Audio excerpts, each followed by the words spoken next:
Have you ever found yourself saying yes when every fiber of your being was screaming no? Or felt that little knot of resentment building up even while you're going out of your way to help someone? Well, you're definitely not alone. And what if I told you it's not a character flaw? It's actually a survival strategy. Today, we're going to get into the neuroscience of people-pleasing and, more importantly, show you how to start breaking free. Just let that one sink in for a second. That thing we often call kindness or being generous, at its very core, it might actually be a highly sophisticated defense mechanism. It's a system your brain built to protect you from something it sees as a huge threat. We're talking about social rejection. So in this explainer, we're going to pull that strategy apart piece by piece.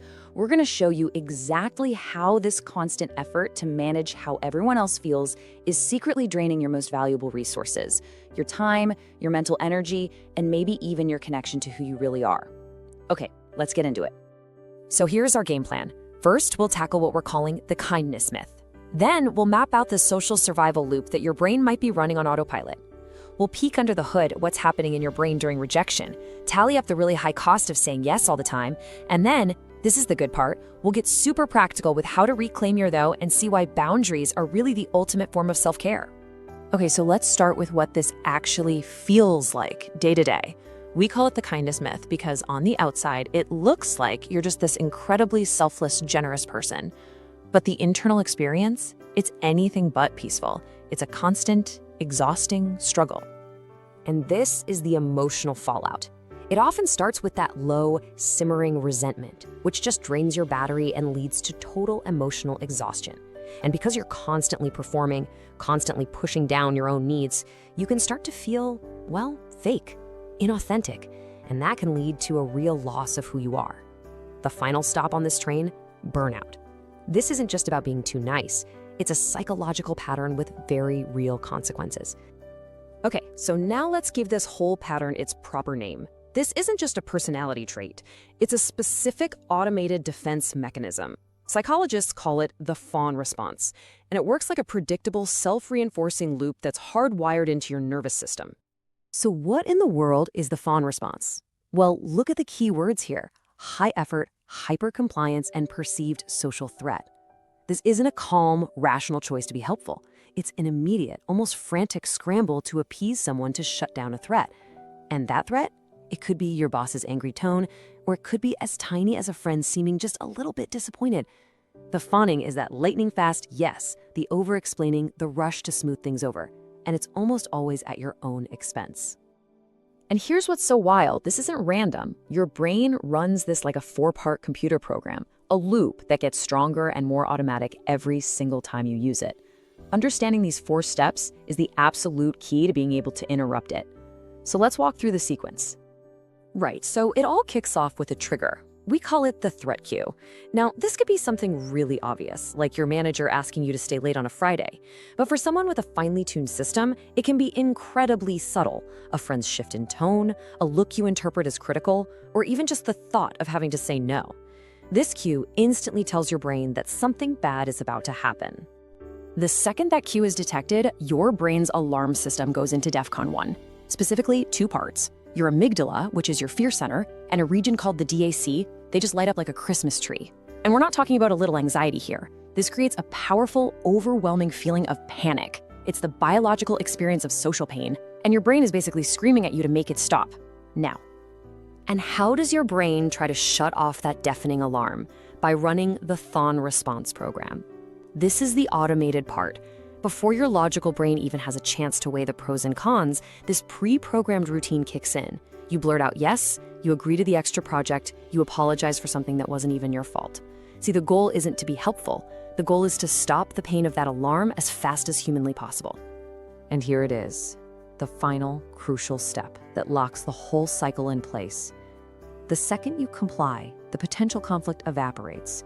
The other person smiles, the tension in the room vanishes, and that horrible alarm in your head goes silent.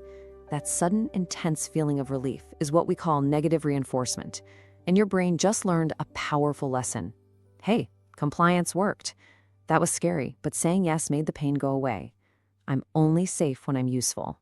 And just like that, the loop is set in stone, ready to run again at the very next threat. So why is this alarm so incredibly powerful? Why does the threat of someone just being unhappy with you feel so catastrophic? Well, the answer is buried deep in how our brains are wired for connection. We have to look at the neurological engine that's driving this whole process. This right here, this illustrates one of the most mind-blowing findings in modern neuroscience. If you put someone in a brain scanner, the exact same part of the brain, that dACC we mentioned, it lights up when you touch a hot stove and when you experience social rejection. Let that sink in. To your brain, pain is pain. The sting of disapproval is, neurologically speaking, the same as a physical injury. That panic you feel, it isn't an overreaction. It's your brain screaming that you are in real, tangible danger. So what primes this intense reaction? It's something called our internal working model, or IWM. The easiest way to think about this is like a subconscious rulebook your brain wrote in childhood about how the world works. For many people pleasers, that rulebook says that love and safety are conditional. It learns things like, my worth is based on what I do for other people. I have to be useful to be loved. I must perform to be safe. This deep core belief is what makes that dACC so hypersensitive in the first place. Now, running this survival system 24/7 comes at a huge, often hidden cost. Constantly being on the defense isn't just emotionally draining, it's physically burning through a massive amount of your brain's limited cognitive resources. Let's talk about something called the depletion effect. You know, people-pleasing is a full-time job you can never clock out of. It involves constant hyper-vigilance. Your brain is always on high alert, scanning faces, tones of voice, even the way someone types an email for any hint of disapproval. It also involves what's called affective forecasting, which is just running endless simulations in your head, trying to predict how someone might react. And on top of all that, you're doing emotional masking, pushing down how you really feel to keep the peace. All of this creates an absolutely enormous cognitive load. And this chart really shows you where all that mental fuel is going. I mean, look at this. Huge chunks of your daily energy are spent on hypervigilance and managing emotions for other people. But now, look at that tiny little sliver left over for authentic self-assessment, for checking in with your own needs, your own wants, your own limits. It's next to nothing. So by the time you actually need to make a decision for yourself, like setting a boundary, the tank is already on empty. This state actually has a scientific name: ego depletion. It's a state of having basically no mental resources left. Your prefrontal cortex, that's the CEO of your brain, responsible for things like self-control and rational decision-making, is just plain exhausted. This is exactly why it can feel physically impossible to say no at the end of a long day of managing everyone else's expectations. It's not a failure of willpower. It's a failure of resources. Your brain is simply too tired to fight its own automated programming. Okay. So we've mapped out the problem, we understand the brain science, and we've seen the cost. Now for the most important part. How do we actually break the cycle?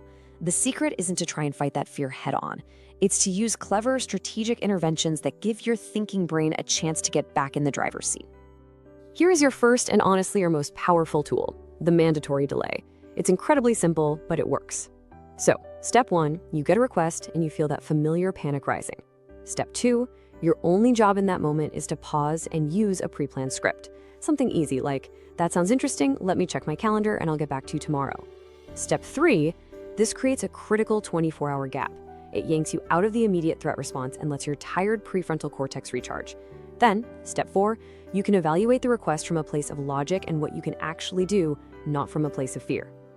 So the whole point here, and this is so important, the goal isn't to say no right away.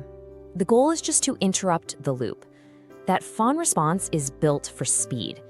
By just inserting a pause, you break its momentum. You literally create space for your prefrontal cortex, your rational thinking brain, to come back online and override the amygdala's panic signal. Think of the delay as a circuit breaker.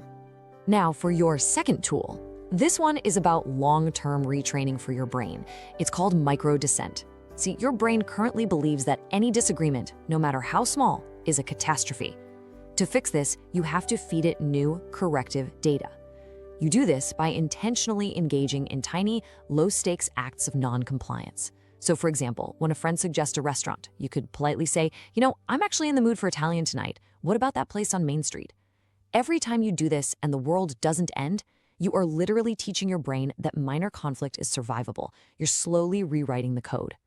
And all of this brings us to our final and maybe the most important idea of all. As you start trying these things, you're going to need to completely reframe what setting a boundary even means. It's not an act of aggression. It's not selfish. It is an act of profound self-respect and psychological survival. I want to leave you with a question to sit with. What if all that energy, all that high-effort work you put into keeping everyone else comfortable, what if it's actually a precise measurement of your own internal fear of rejection? What if your kindness has become a shield you use to protect yourself from that fear? When you start to see it that way, it changes everything. So here's the ultimate takeaway. Boundaries are not walls that you build to push people away. They are the foundations for your own psychological safety. They are a clear signal to yourself and to the world that you are worthy of care and protection, not because of what you can do for others, but simply because you exist. Real strength isn't a limitless yes. It's a thoughtful, centered, and courageous no.